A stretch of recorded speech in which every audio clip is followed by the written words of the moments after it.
Yo, what's good, man? All right, we back up in this. Time for another live stream. Just gonna talk about what I've learned so far from streaming, some of the new things that I've learned.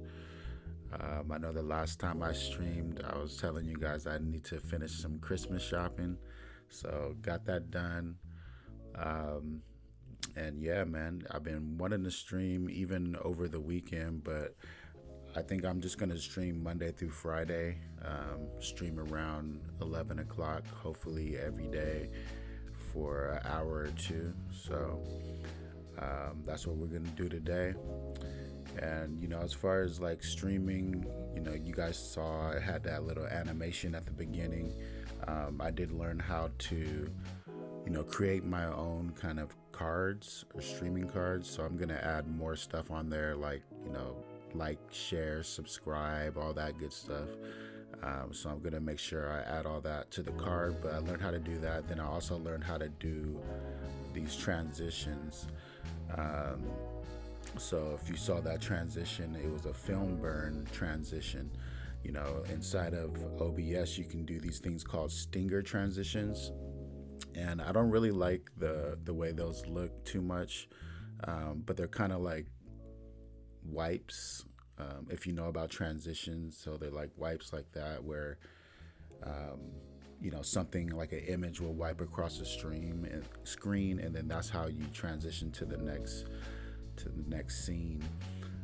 But I decided, I like to do film burns and stuff like that. I like to use film elements inside of my videos. So for my live stream, I was trying to figure out how to do film burns as a stinger transition.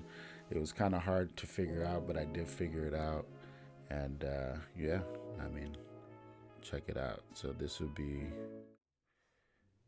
pretty much that film burn transition right there. We'll go back. So yeah, I learned how to do that. So now I can convert pretty much any of my overlay transitions. I know how to do that. I know how to put them into OBS and then create a stinger transition with it. So pretty cool. I learned that. And I also learned that you can edit your videos in YouTube. So like a live stream, after I do my live stream, I can actually edit the video. So actually we're gonna do some of that right now. Share my screen, and then we'll show you guys the YouTube video editor and edit that last stream that I did, because there was like definitely too much at the end of it, as far as like it went too long. I recorded too long before I stopped the stream. So I'm see if I can just trim that out. It should be pretty easy. So let's check it out. We'll do this screen here. All right. So yeah, this is the YouTube video editor. This is the last stream that I did. And I'm gonna click on trim cut here. And then what that does is that gives you these bars here so you can trim your video.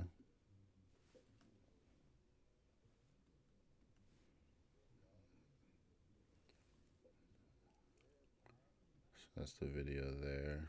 I even think like the beginning, let me see. Probably want to cut the very beginning out.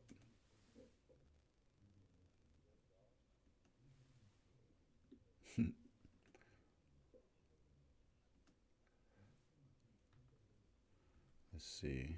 They got some zoom in functions here. You can't really see the wave, but like if you guys see right here, this is the wave form and this is the video. Huh. Interesting. Never done this before, so we'll figure it out.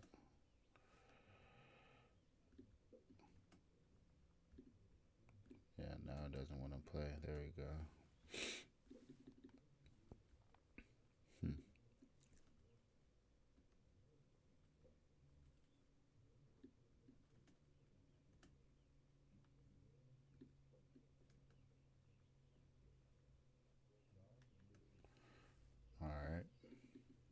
So I'm trying to cut it right before I say what's good, which it should be like right there because you can see the waveform.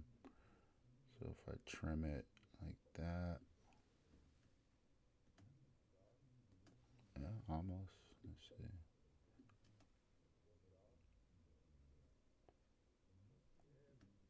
Yeah,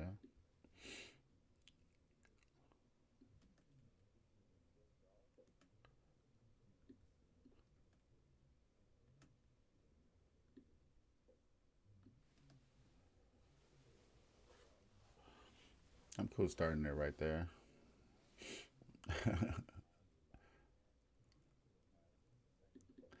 So I could go, you could go in here too, and like, I could go in here and then I could also like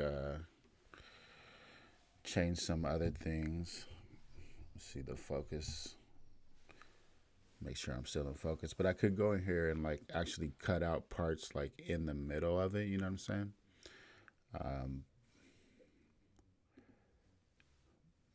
but I'm cool with that. I'm just gonna cut the end off.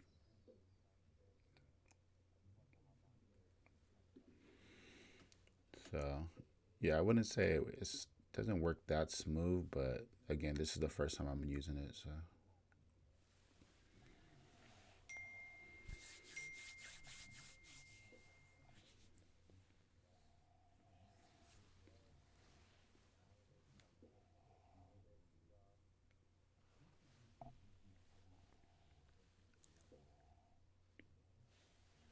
all right, so that's what I'm talking about. I want to cut out, most of this. So I'll just trim it here.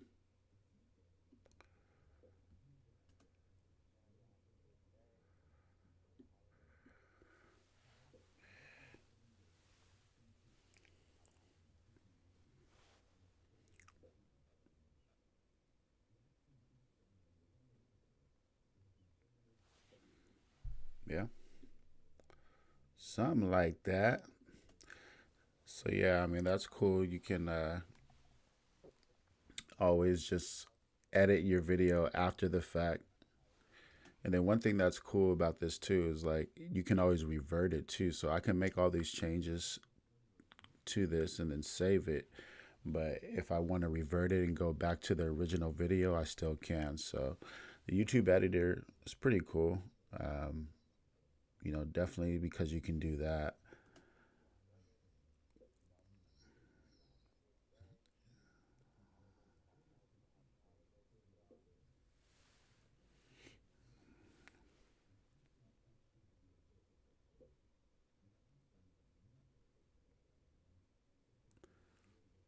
Yeah, something like that.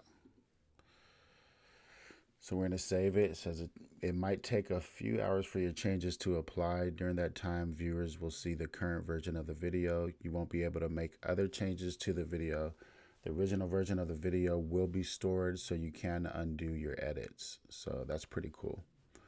While you wait, you can leave this site. All right, so I'll just save it. All right, cool. So I guess it's processing right now. It's processing those changes, but there are some other things that you can do. You could blur out like a face.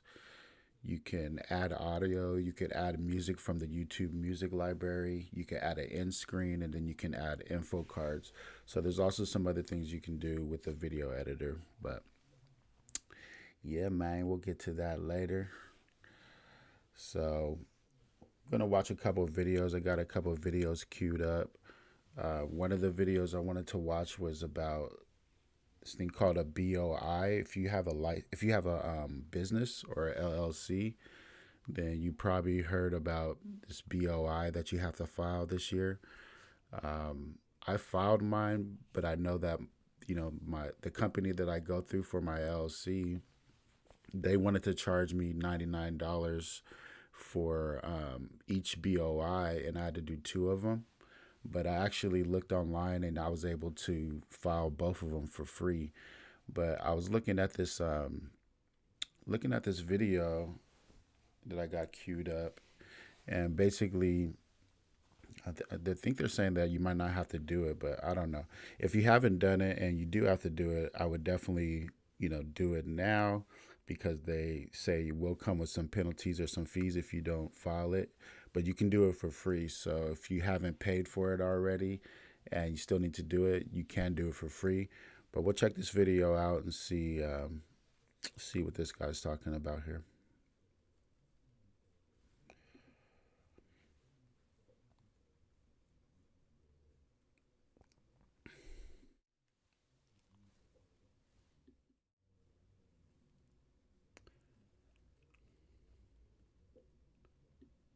So I hope my screen's working. On OBS, it looks like my screen's frozen. Let me see here.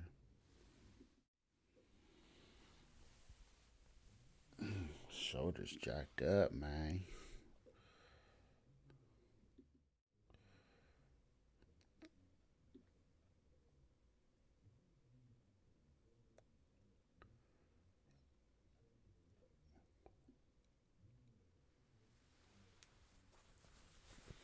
Mm. So I think I might have to refresh this. So I'll be right back.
All right. So I think I fixed it. Um, all right. So that's something else that I had to learn. What happens if the feed messes up? So I was able to just restart the feed. So I should be able to do that next time. But anyway, let's watch this video about BOIs and see what's going on.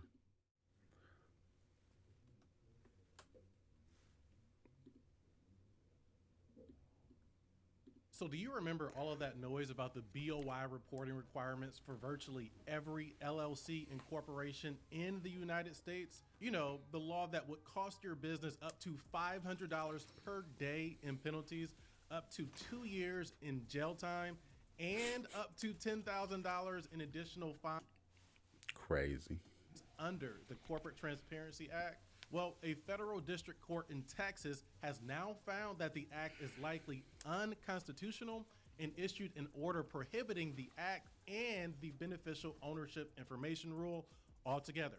However, FinCEN, who mandates the BOI rule, has stated that the Department of Treasury is appealing this order, leaving millions of business owners wondering whether or not they need to file this report. So, as a licensed CPA that has reviewed this court order in detail, and as someone who tax plans every day for business owners at mycpacoach.com, I want to help you understand the potential implications of this ruling for you. So let's dive in. Okay, All right. so if you do not know, this dilemma started when the federal government created a new rule requiring every LLC and corporation to file a report that discloses information about your company and its owners, called the BOI, or Beneficial Ownership Information Report. And this was originally passed in 2021 as an anti-money laundering initiative in attempt to prevent financial crimes related to things like money laundering and tax evasion, for example. Now, complying with this rule was actually quite simple. In a previous video, I showed you how to file this report in less than maybe 5 to 10 minutes. Yeah, that's what I did.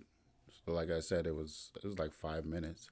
I did two of them, and it's free. So it's a pretty easy report to complete. For the most part, it just asks for basic information about the company's owners, like their identification, their current address, and the type of business they were running. But still, there were several concerns about this requirement. For one, millions of small business owners probably to this day still have no clue about this requirement, leading them to be non compliant from day one and subject to penalties. And two, there were a number of privacy related concerns related to the government collecting this type of information, as many business owners prefer to be anonymous in the businesses that they own or operate. Now, eventually, this led to a number of lawsuits, with the most significant one arguing that the act was unconstitutional, which a U.S. District Court seemingly agreed with due to the ruling of their case. They issued a preliminary injunction that temporarily halts the enforcement of the Corporate Transparency Act and the BOI reporting requirements. Now, the key words here are preliminary injunction and temporary halt. So this does not mean that the BOI reporting requirement is officially over for good at this time.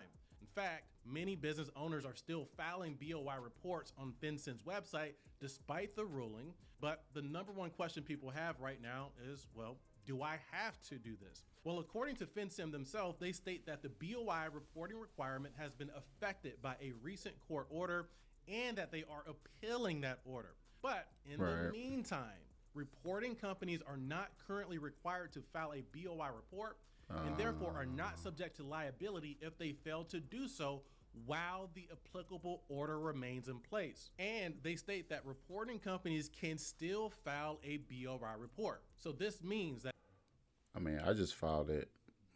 I don't have nothing to hide. Not money laundering yet, man. as of the time of this video, and while this court order is in effect, you are not required to file a BOI report, and it appears to be that case nationwide. And it appears that this order will likely be in place until either A, the court. I wonder how many people paid already. Like, I wonder who's already paid to have that filed. And now they're saying you might not even need to file it.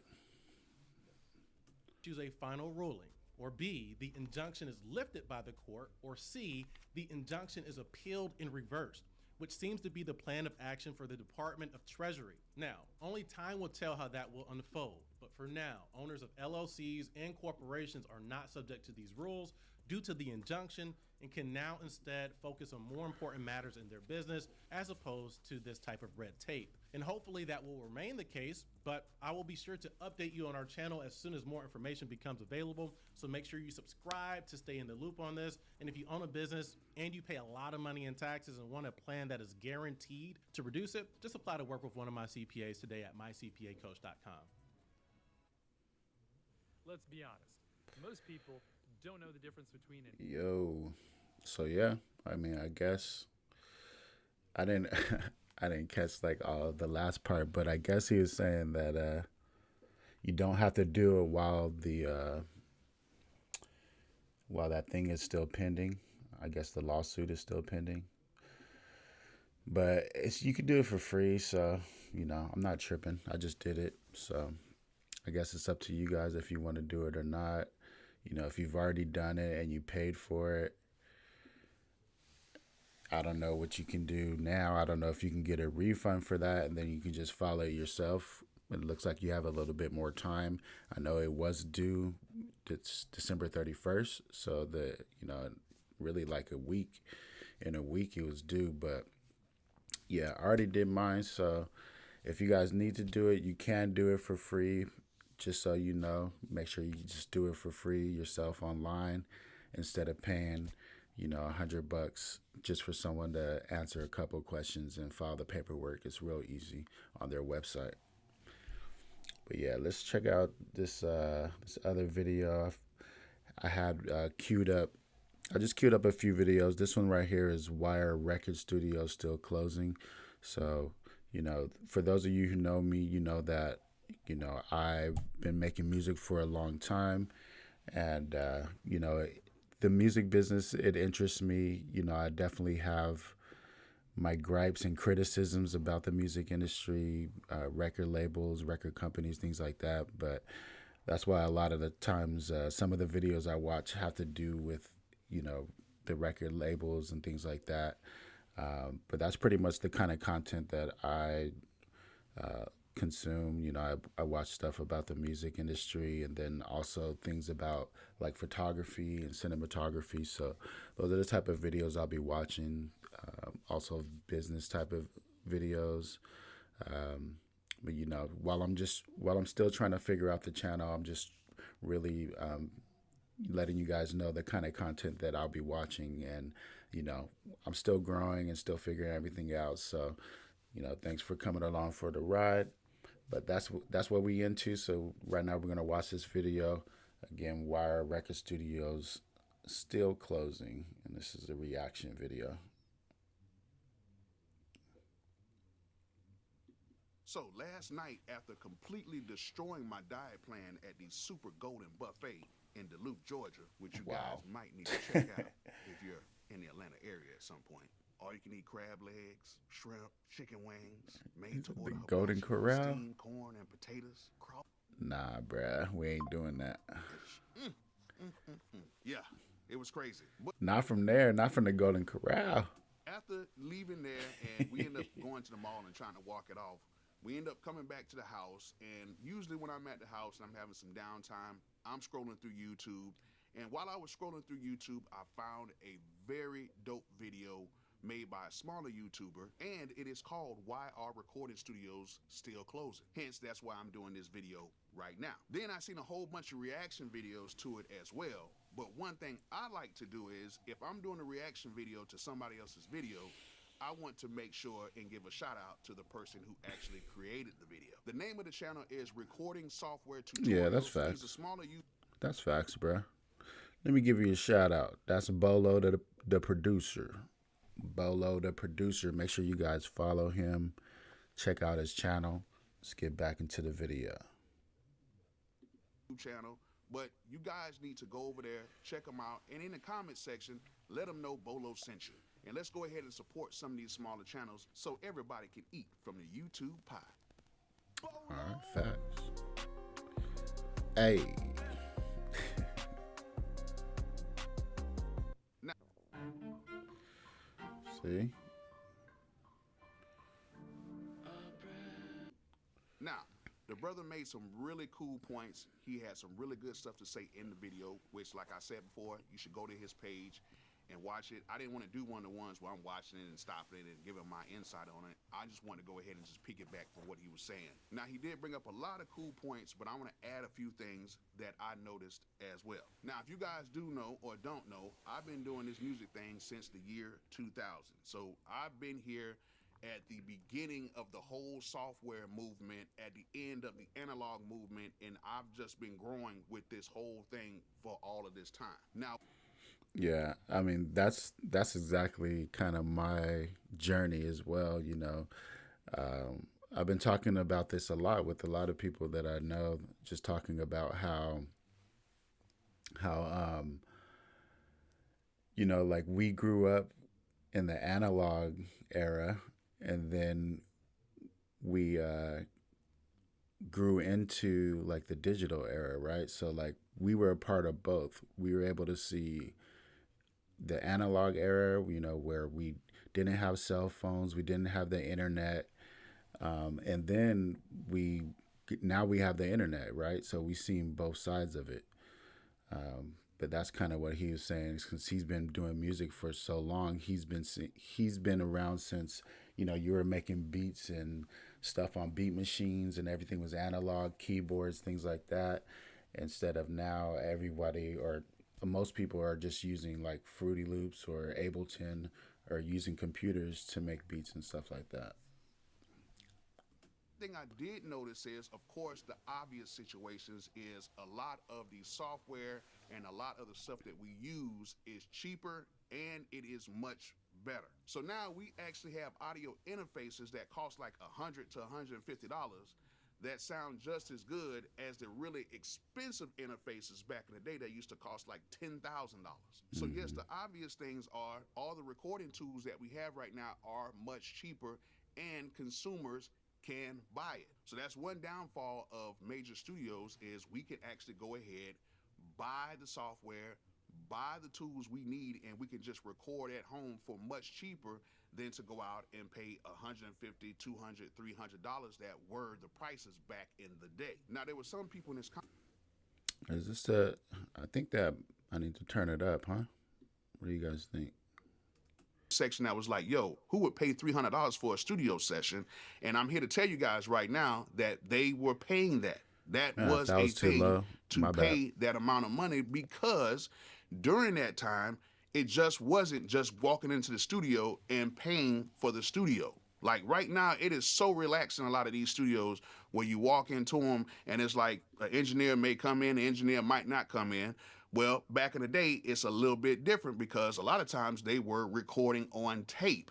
And if you were recording on tape, it required a setup time and a prep time before you even came into the studio. You had to turn on equipment, make sure it was warm enough, and at that time you had to bring your own tape or you had to buy tape at the warm up the studio to tube. even get started, because the digital age wasn't really even here like it is now. And if you guys know about tape back in the day, that tape was not cheap, and you had to know how to utilize the tape as well. You know, you might have to stack a few songs on there so you wouldn't have to go ahead. Yeah, it was expensive, man. And you couldn't mess up, bro. Like how they be doing like now. Now people just overdub and stuff like that, or you know what I mean? Like, like you couldn't go in there and then just waste a bunch of tape because it costs money to record. That shit was crazy. And buy some more tape. That's where you hear some of these stories of these engineers getting kind of beat up in the studio because they might have did something and it might have recorded too much on the tape, or it might have messed up the sync of the tape. It's a lot of stuff going on. I know you heard a lot of the stories about the death row stories about engineers getting beat up, but I'm telling you guys right now, there was sometimes a good reason. And if some of you older producers that know about tape, y'all can chime in and let them know in the comment section about syncing tape. I wasn't around with tape, but I definitely was around with cassettes. So we recorded on like cassette 4 tracks. So same thing, tapes cost money. And yeah, can't be wasting it, man. Especially when it got out of sync. But yeah, that was an actual thing. But then once people started noticing that they could just go ahead and just buy the stuff and record at their cribs, of course, recording studios started losing money. People started going other places. And then not only was the equipment getting cheaper, the plugins started getting cheaper. And, you know, the main reason why they were getting cheaper because people were, you know, downloading the plugins. Because, you know, back in the day, you know, Waves was very expensive. Like to get one Waves plugin back in the day was going to run you $200 or $300. Waves plugins used to be very expensive back in the day. Like very expensive. I don't know if you can go back and check, but they were pretty expensive. Now, you have to understand, I was a studio owner as well. Okay, I was owning my own spot since basically 2001. Once I had a studio in my apartment, I ran that out of my own apartment, which was kind of dangerous. And then when I got to Florida, I actually built a shed in the back of my dad's house. I ran that from 2005 to 2007. And then I moved to Atlanta, and I had a recording studio ever since. I've always had a recording studio here. I think it was maybe like 1 or 2 years where I didn't have my own personal spot. But other than that, I've always had a recording studio even to this day. And what I can say about being a studio owner is I had a lot of clientele, and I still get requests for a lot of people to come in right now. The one thing I can say is that even though we are dealing with some of the highest inflation right now, the prices have been pretty steady over the years. Pretty much what they were charging in 2007 is what they are charging right now. Maybe $20 to $30 more, but it's not much more than around 2007, because I know back then there were some studios that were charging $50 to $75 for some of their smaller rooms, and then for some of the big rooms it was like $100 to about $175 for the big rooms, and that is on average. There were some studios that were charging more. There was a lot of studios charging less, but on average for some of the bigger studios, they were averaging around about that price. You know, the smaller rooms were pretty much going pretty cheap at that time if you got multiple hours. Now, if you're only doing like an hour or two, they would kind of get you a little bit. I ain't gonna lie. But one major shift that a lot of people I've seen in these videos are not talking about is the recession. Late 2008 to about mid 2013 was rough for a lot of people, especially for a lot of Americans. I don't know how it was worldwide, but I know here in America, it was rough. A lot of people were losing jobs. A lot of people were not going out anymore. A lot of people were not going and buying stuff out of stores because people didn't have that much money. And a lot of places shut down, not just studios, but just a lot of business. I'm trying to remember that, like 2008. Man, that was a long time ago. I think that was before I met Mandy. Was it? I had to think about that for a while. Yeah, I think so. It's like, what, 16 years ago, something like that? Period shut down. And I Like seen right it happen. before I My met first Mandy. studio was 2 blocks away from Underground Atlanta. Met Mandy in the recession. And if you guys know about Underground Atlanta, pre-recession, that thing was jumping. Like from Wednesday night all the way to Monday night, that thing was jumping, okay? It was always a lot of traffic there on Fridays, Saturdays, and Sundays, and then there was daily traffic there all through Peachtree Street from Martin Luther King all the way up through Marietta, where the bus station, where they had like all of like kind of like the flea market type stuff over there. Then you had the underground, you had the food court. It was always a bustling situation there. But slowly but surely, when the recession hit, one store started closing. Then this store started closing. Then this store started closing. And then round about like 2011, it was like a ghost town down there. And I started noticing other studios around the area, they were closing as well because you still had to pay a lot of rent. Now, some of the places actually lowered their rent a little bit to kind of accommodate for what was going on, but even people still could not keep up with their rent because nobody really had money. A lot of these artists were working, and even the people who were hustling, they were losing money because the people that was working, that they were buying, work from them, they didn't even make that much money because they didn't have no money. So it was a crazy situation at that time, and it was kind of dangerous too because a lot of people were trying to take stuff at that time, man. And I thank God, man, I was covered because it was kind of crazy out there, downtown Atlanta and other places around the country, man, because people didn't have no money. And man, they'll get you. Capacitor cores check is okay. Fusion cores are prime. Yeah, but during that time, it was very bad. I wonder if that was the start of like bipping and stuff, like in the Bay. Was that when it started? I wonder. I know I went out there. Maybe I'm just saying, like, if that was the start of bipping. I know that I went out to the Bay Area and our car got bipped. That was probably like 2014, something like that. And we still, to this day, have not fully recovered from that recession, okay? People think we have, but if you notice, a lot of places during the recession are still ghost towns to this day. Like, there's a lot of stuff being built up in other areas and stuff like that, but still in some parts of the country, once the recession ended and all those places closed down, they still haven't really fully recovered from that. I can say 2014, 2015, 2016, 2017, 2018, and then 2019 hit.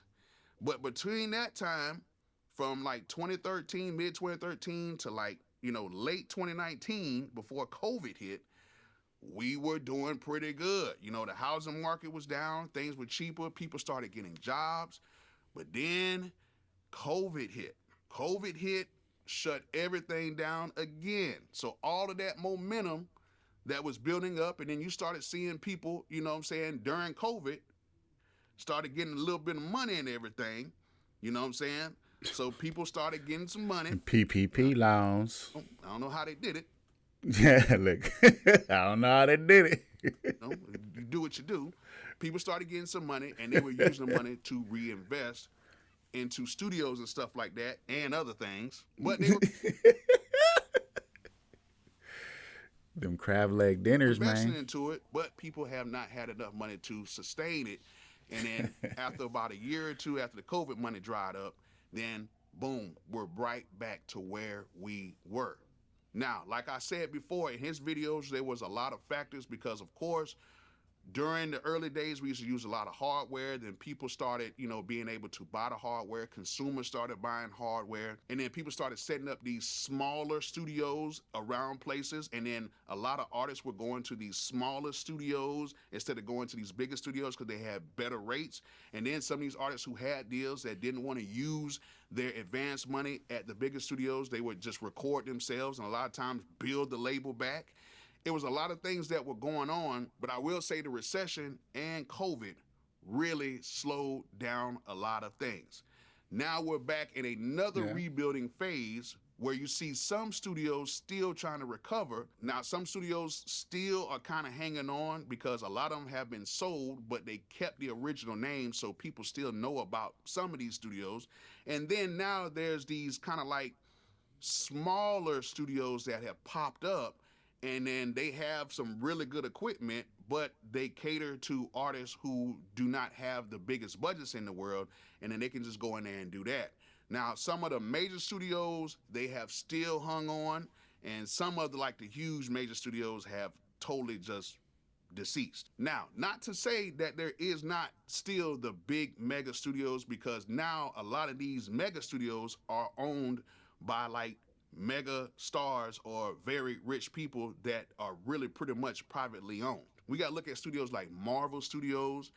That thing is amazing. And then they have a whole bunch of studios overseas and even here in America that are new, that are pretty much privately owned, and they pretty much service out those studios to high-end clients, mostly movie type of stuff. But yes, the way how consumers can go ahead and get some of these high-end products, and how you can have a whole setup just like me here at my crib, and I have a whole setup at my studio downtown, that kind of hurt the recording industry. And with these artists who are like, yo, why am I going to spend, $100, $200 in the studio when I can just go ahead, get me a laptop, get me a cool interface, get me a decent mic, a Chaotica eyeball, and just record this while I'm on tour or while I'm at the crib, and I can send it off to a mixing engineer, and It's too easy, man. they get done, they just send it off to a mastering engineer, and then they can handle everything for me like that instead of me going to a studio, which I get because, like I said before, I was one of those people who had a smaller studio and I was doing the same thing. So it just made more sense for me. And Yeah, I mean, even back in the day, even back in the analog days, we did the same thing. We didn't go to studios. We bought our own equipment, bought our own 4-track, 8 tracks, and just recorded however we could. We never really went to a studio back in the day. Yeah, I didn't go, like when I was living in California. I don't think I really even been to. I think I might have went to like one studio back in the day. I've been to a few studios out here, recorded at a few studios, like Salt Mine Studio, which is I think probably the biggest or probably most well known studio over in Mesa, Arizona. But for the majority of the time I've been doing music, I've just always recorded at home or in home studios. So I feel like studios have been kind of falling out or becoming irrelevant for a long time. But I don't know. There's still use for them, I guess. Some people still don't want to purchase all the equipment, and some people don't want to do it themselves. You know what I mean? Like, we've always had the kind of DIY attitude, just kind of figure it out. You know what I mean? Like, record on your own. If you want to make a beat and you need guitar in it, learn how to play guitar, things like that. But anyway, Add a It's little pretty ice on the interesting. cake, with this being a microwave society of music where music does not really have any longevity, a lot of artists are looking at it like, hey, all I need to do is do just enough for it to pop on IG, TikTok, or any other social media service, and I'm pretty much straight. So why am I spending all this money when I could just make something really quick, pop it up on IG? They're gonna like it for a few weeks, and then I can just go ahead and just pop out another one from there. So with this being a microwave society, a lot of things are moving a lot faster, and real albums are not really being made. And then some people are looking at quantity over quality in a sense. So I want you guys to really think back to what happened during the recession, and think back to what happened during COVID when everything was shut down, and you will see a big correlation between the two, because once everything shut down, the money stopped. And then once the money stopped, bills still had to be paid. And if you had a really big studio at that time and people were not coming in and paying in those studios, you had a problem. So let me know in the comments what you think is one of the reasons why a lot of studios were closing. And if you can, go ahead and go to recording software tutorials page. I'm gonna have a link in the description. I mean, I think you kind of went over everything, you know, as far as why they're closing. Um, like I said, I think it's been gradually happening for a long time since they've made things easily accessible for the consumer, you know, or just like a bedroom musician or whatever you want to call it. Um, you know, I think like when Tascam was making those cassette 4 tracks, you know, or you had like an EPS or something like that, way back in the day, you know, and you were able to make beats. And then a lot of it comes from hip hop. Really, I think most of it, you know, is really from hip hop. Like, I think, you know, hip hop just has that kind of attitude in general of just kind of do it yourself, right? So I think that because hip hop is like that, it inspired people to just figure things out. You know what I mean? Like taking a turntable and figuring out that you can, you know, loop the break beat and then make a song out of a loop from a actual record. You know, all those innovations and things like that are straight from hip hop. So just like being able to do music in that way, I think inspired a lot of the kind of home musicians and things like that, and people just making beats at home and making songs and recording at home. I think that all kind of comes from hip hop, you know, being like a one man band basically with hip hop. If you had like an MPC back in the day, or you had any kind of drum machine and you were just making beats by yourself, really you could make a whole song by yourself, you know, and play all these parts by yourself. So I think that's, you know, the biggest part on why studios have been closing. But that's my 2 cents, man. Let's see what else we got here. What's up, the King of Bakersfield? Shout out, man. Thanks for checking out the stream.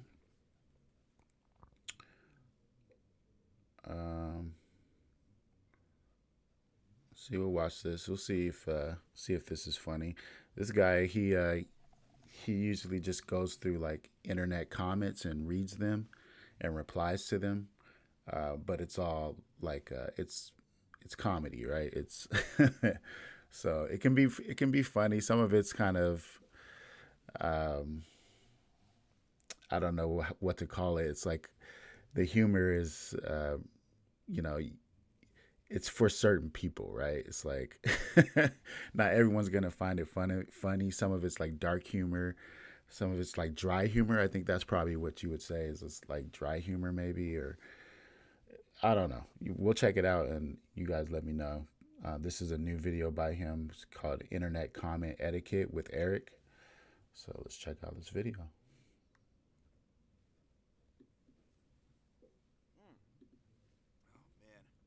is there anything better than a nice cold glass of milk? Well, the answer is yes, there is something better. It's this, right here. It's called raw milk. Unpasteurized, somewhat filtered. Oh, God. Straight from the cow. This is the best milk you can get. Here, That's look at what this this is chart. about. Beneficial enzymes, active. Diverse probiotics, active. Healthy fats, active. Now, what about healthy fats in this here pasteurized milk? Well, that's on here too. It says it's damaged, and those diverse probiotics destroyed. Anyway, this chart is from rawmilkinstitute.org, so I think they know what they're talking about. As you can see, there's a big community out there trying to support the legalization of raw milk. Oh yeah, I forgot to mention, it's illegal to sell this, although you can sell it if you say it's not for human consumption, like this thing says. But that's all just a legal loophole, you know, kind of like how I can go buy weed with my credit card even though the federal government says it's illegal. Dude, don't drink it. Oh my God, I can't. So today, we're going to take a walk through the prairie, meet a couple honest, salt-of-the-earth raw milk drinkers, and hey, maybe we'll learn something. Like I'm learning something right here. Well, bottles... This should be pretty funny. So yeah, so he like basically... he'll do this. It'll be like a certain topic, you know what I'm saying? And he'll just like read all these comments about it. Like go on Twitter, read all the comments about it. Go on YouTube, read the comments about it, and then he'll reply.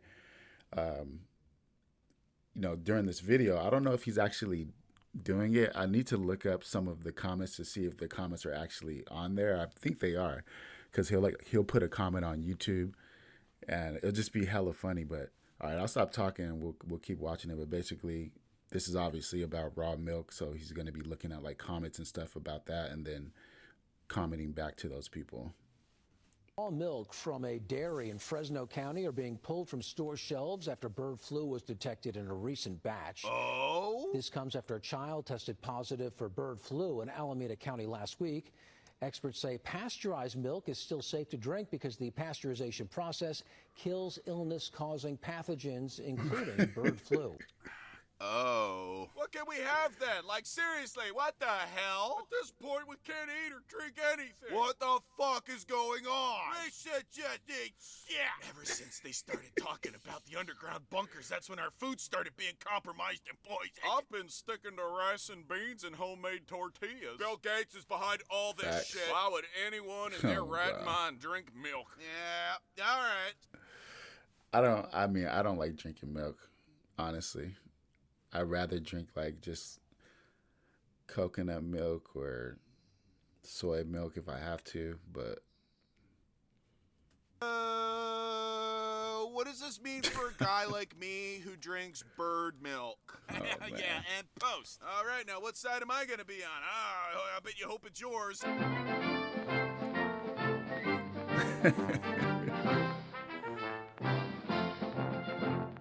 Oh, yo, what up? I'm just making the healthiest white Russian ever. But is raw milk healthy? Lots of people are arguing about this online, because that's all the goddamn internet's good for these days. The raw milk debate is pitting TikTokers and farmers against doctors.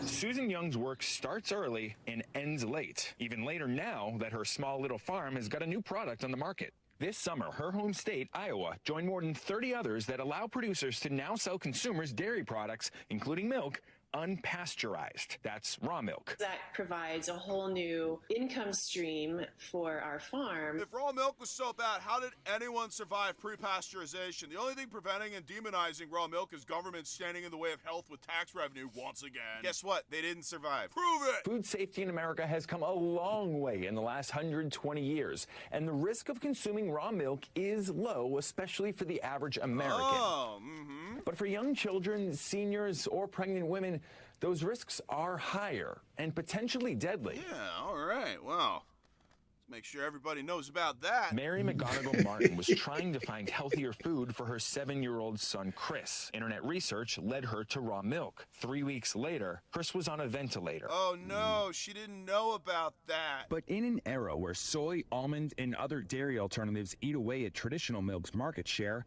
Americans now drinking about 50% less milk than they did in the 70s. Yeah, that makes sense. Word. Many consumers and farmers are glad raw milk is an option again. Okay. Oh, really? Yeah, I didn't really think about that, but I guess all those milk alternatives have pretty much blown up, right? So like farmers have been affected. They ain't making money, man. Now they gotta start selling raw milk. That's crazy. Word, word, word. You see liberals who are maybe more likely to want natural foods, and you see it also with libertarians who are more likely to say get government out of regulation. We would just want the choice. Liberals and libertarians. Those guys can't... Everything is so ridiculous now. Everything is a crazy debate. anything. I grew up on a dairy farm in Finland, drank raw milk there most of my life, and I've never had any health issues. There was a listeria outbreak in lettuce last winter. Oh no, ban lettuce. I never got sick from raw milk. Raw milk is the best. Babies drink raw milk from their mothers and they're fine. Well, maybe it's because it's from their mothers and not cows. So raw milk is illegal, but pot is legal? The legal pot destroyed our son's brain. I wouldn't touch raw milk unless I owned the cow or knew the cow personally. Yep, just as I suspected. A healthy back and forth with some top-notch etiquette. And I, of course, would like to share my own thoughts. My dear milk drinkers, both raw and pasteurized, why waste time fighting among yourselves when you could join forces against the true enemy? Seed milks, almond, soy, cashew, all atrocious hipster bullshit that has seen far too much of the market share. Have you ever tried to drink oat milk on its own? It tastes like the water that shoots out of a dog's asshole after it goes swimming in a murky lake. Listen, I understand that giving raw milk to your kid might kill them, but you know what's worse? Giving them almond milk and watching them grow up to become New York bike messengers. You people need to bury the hatchet and realize you're on the same side. Here's what I propose. Liberal pasteurization advocates, I need you to organize a social media campaign convincing people that seed milk is racist. And now to the libertarians, I need you to stop trying to marry children. And post! Alright, well, people can argue all they want, but the truth of the matter is raw milk is here. It's a thing, and it's happening. Fortunately, there's a lot of resources online on how to consume raw milk safely. Stop doing this right now if you drink raw milk. You know, a lot of people have been drinking raw milk. Why'd he knock the cup off the counter? But when I first started drinking raw milk, I was doing something that I now know is, well, pretty dumb. Like most people, I enjoy a good cup of coffee or tea. And when I want to get a little extra nutrition, I'd give it just consuming content like that. raw milk. Okay, see, he's about to give some good advice. So pasteurization works when you heat milk to over 161 degrees for a minimum of 15 seconds. As a result, you kill pretty much all of the bacteria. So this cup of coffee right here is over 180 degrees.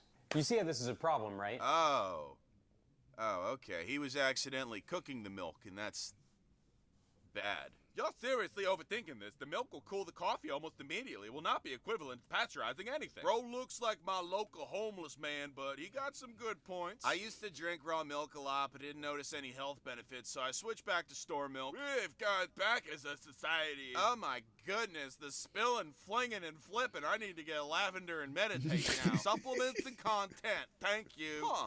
I wonder if that's the reason my 90-year-old mother who drinks coffee and milk every day gets sick often. Thanks. Oh, I don't like that last comment. It sounds like that person's about to feed their 90-year-old mother raw milk. And as we learned, that's bad. That's not healthy. Better hit them with a reply. Full of etiquette. It'll be an etiquette reply. Yo, I'm no doctor, but I think she's getting sick because that bitch is 90. Anyway, is she looking for a boyfriend? By the time I do my thing, you'll be able to milk her too and reply. I'm just kidding. I really posted a link to today's sponsor, incogni.com/bigmoney. You really thought I was going to tell this person that I wanted to fuck their sick 90-year-old mother until you could milk her? Okay, because I did. Yeah, no, that really is the reply. Yeah. But seriously, this video is brought to you by Incogni. Let's see that ad. All right, Mr. Jimmy? It just says Jimmy. Uh-huh. Yeah, that's me, boss. Well, Jimmy, we appreciate you applying here to work at Pleasant House. Yeah, I just really need the job, you know what I mean? I'd eat a cat's asshole for a little bit of scratch right now ever since my last gig dried up thanks to fucking incogni.com/bigmoney. Coupon code BIGMONEY for 60% off, fucking guys. All right, why don't we just cut to the chase, Jimmy? What makes you qualified to work in children's health care? Are you talking medical data? Yeah, I got that. I got tons of it.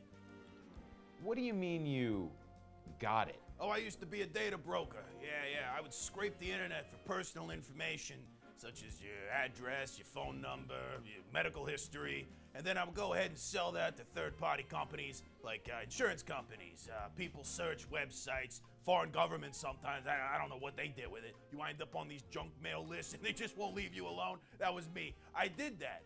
Data broker. Yeah. I mean, look, you have no idea how much of your personal information is out there getting swapped around like my wife at a drum circle. I mean, I probably got your information. What was your name again? Albert Winsley? Wow, you're good with names. Oh, found you. All right, says here you live at 641 Morgan Boulevard. Your phone number's 310-9... Why do you have that? I told you, I used to sell this stuff. I mean, I still do, but demand's in the shitter thanks to incogni.com/bigmoney. Coupon code BIGMONEY for 60% off. Everybody's using those assholes to hide their private information. So this Ethical Incogni, reacts. They can get you to stop selling my information? Oh no, Incogni gets to work right away on your behalf. They go to the people search websites, they send these takedown requests. They also handle all the follow-up emails, and they stay on data brokers' asses until they comply. Meanwhile, you could go to the Incogni website, check out the dashboard where they're gonna keep track of all the removals that they're doing, and you can just see that number. It just keeps going up. Incogni.com/bigmoney. Coupon code BIGMONEY for 60% off. And you know, you can put your family on there too. Like you can sign up your wife Ellen and your son James. Hey, that's my name. And I signed up. That's it? Hey, that's it. Now you just sit back and you watch Incogni get to work over the next couple weeks. Plus, Incogni keeps scanning the web for new data brokers, and if they got your information, oh, that gets shut down real quick. Yeah, that's a total pain in the ass for guys like me. Yeah, put a lot of us data brokers out of work, which is kind of why I'm here asking for a job. Well, Jimmy, I gotta say, you're a terrible fit for this job. Yeah, I don't even like kids. But you might have a future if Incogni's ever looking for a spokesperson. Why? I fucking hate them. Hey guys, it's Jimmy. Remove your personal information from data brokers, people search websites, and more with incogni.com/bigmoney. Oh, coupon code BIGMONEY if you want to get 60% off. And you do. Yeah, you do. All right, see you guys. It's Jimmy. Yo, check it out. I just snuck onto get a your farm money, and man. milked all the cows. This is like the rawest milk you can get. Oh, yeah. Hey, this lady knows what I'm talking about. I love milk, but I've never just tried the cream. Oh, no, it tastes weird. You don't want to try that. What the fuck? What the fuck? Hey, oh my God. Ah, man. I don't want y'all to think my milk is bad. My milk's good. What's wrong with people, man? Yeah, do not got me put that tripping, ladle back dog. in the jar. Just the cream took me by surprise. You just pissed me off. In the Mexico, we boil the milk before with drink it. After working on dairy farms for 20 years, I could never drink milk. It's drinking out the ladle twice and dip it back in the jar for me. Girl, I thought that was a massive jar of mayonnaise. That's what I thought it was too. It's like a pickle jar. Cereal. I got salmonella at a young age from their mom getting raw milk from a dairy in town. Oh, No, my God. ma'am. Jeez, tough crowd. Well, let me jump in here and add a little etiquette. I'd sure hate to be a fucking antibiotic right about now. And Oh tick my to the top. God, Hey, wait, that is what so the? gross. Oh, there's a turd in here. Oh, man, I should have picked a more reputable farm. But that doesn't mean all raw milk is bad. Although I'm going to be honest, I'm probably done with it after this. It's back to pasteurized milk for me. Unless that shit's no good for you either. The Milk Industrial Complex. Why you don't need to drink milk. Oh, man, and play. Seriously, people, has it occurred to none of you that we're the only mammals on the planet who consume milk after the early childhood period?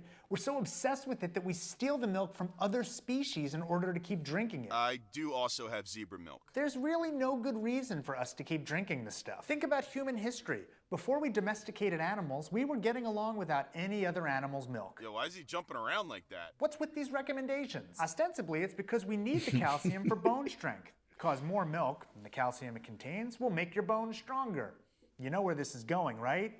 To the research. In 2007, a meta-analysis was published in the American Journal of Clinical Nutrition. Oh? They found no association between total calcium intake and the risk of hip fracture. But I was told milk makes your bones strong. Drinking too much milk can be awful for your gut.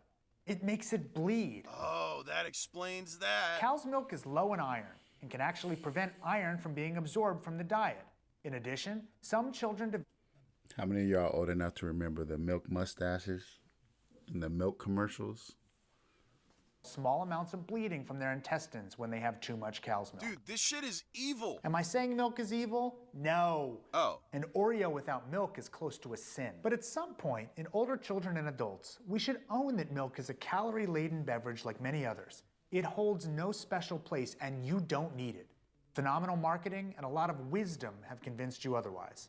Get over it. Okay, but if I stop drinking milk, will I start teleporting randomly around the room like you? I'll drink a moderate amount of milk, not because of any facts that the milk industry has told me, but simply because I like milk. Do you have to be so scathing and berating? Yep, that's right. When it comes to... I love reading YouTube comments. to doctors online, you want to be as argumentative as possible. Keep them in their place. Like this. 1 minute in and the ignorance of lack of knowledge of human history is showing. Civilization is far from being a new thing. It has already been proven redundantly that civilization and high technology existed before the Younger Dryas and long before the Ice Age. Wait, hang on. Let me just check something before I keep posting here. Oh, yep. Someone has already posted this exact same comment. Yeah, this is all what I was about to post, so I'm glad I checked. Let me do this instead. Hey, nice video. Bounce left or right on my boy's dick to this for hours. I've switched sides on milk more times than this guy switches sides of his goddamn desk. Is it fucking healthy or not? And if milk doesn't do anything, why the hell would I want to buy the bird flu version of it straight from a cow? I'll tell you why. Because I hate liberals telling me what I can't do. All it took was me reading a bunch of tweets from some blue-haired cucks telling me how dangerous raw milk is to get me to go straight to my local Amish farm, get called the N-word, and then get myself some steaming hot raw milk to feed myself and my children. They died. And that's a post. So in conclusion, what are my actual thoughts on raw milk? Should it be outlawed? Should it be legal? Well, guess what? I don't care. Yeah, I don't give a fuck. I just wanted to make this video so that people would click on it to see if I had an opinion, but I don't. I don't care if you drink it. I don't care if it kills your kids. They're not my kids. You dumb idiot. You killed your kids with milk? Jesus Christ. What a way to go. Anyway, check this guy out. This is not the issue here, if there are benefits or not. Are there benefits for smoking? When you look at the issue of smoking, the government allows that people can smoke. They can make that choice. So for me, the issue is not, is raw milk better? I know raw milk is better for me. Yeah, because America is the land of the free. Wait, this guy's not American. Because of the crackdown of the government, that actually there is a flourishing underground black market which is completely contradictory to what the government wants, that they want safe food. They promoting unsafe food by pushing that whole market into the underground. Yeah, I mean, that's true. Why is the government all up in our shit about this? Like, get them out of there. Oh my God, am I a libertarian? One sec. Nope, I don't want to marry her. Thank God. And if you look below, you'll notice that this 6-year-old YouTube video has 0 comments. I love it when this happens. I believe the right thing to do is educate people so they can make safe and healthy decisions for themselves. And if they still make unhealthy decisions, then we should put them in FEMA camps where they can be guinea pigs for mRNA vaccines and fluoride re-education protocols. Round these fucking people up, I say, and force them to comply, because all they're gonna do is make raw milk cool again until they start selling tiny cows that I can milk straight into my mouth while on the go and then die from bird flu. Some people would say this is a way for farmers to recoup their losses after a waning demand for milk by selling the raw version to this new customer base of red pill hippies and people who get all their health advice from Midwest TikTok Vicodin moms. But my counterpoint is, hey, fuck those farmers. Let them go out of business and throw their cows in a landfill for all I care, so I can swoop in and turn those dairy farms into server farms for underage AI chatbots to milk libertarians out of their retirement money. And posterization. Yeah, alright, well, I'm glad we got this all stupid thing out of the way.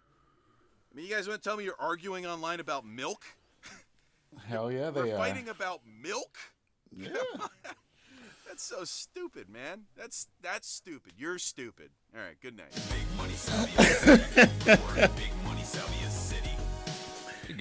You're stupid. Good night. Uncle Dave here. Damn.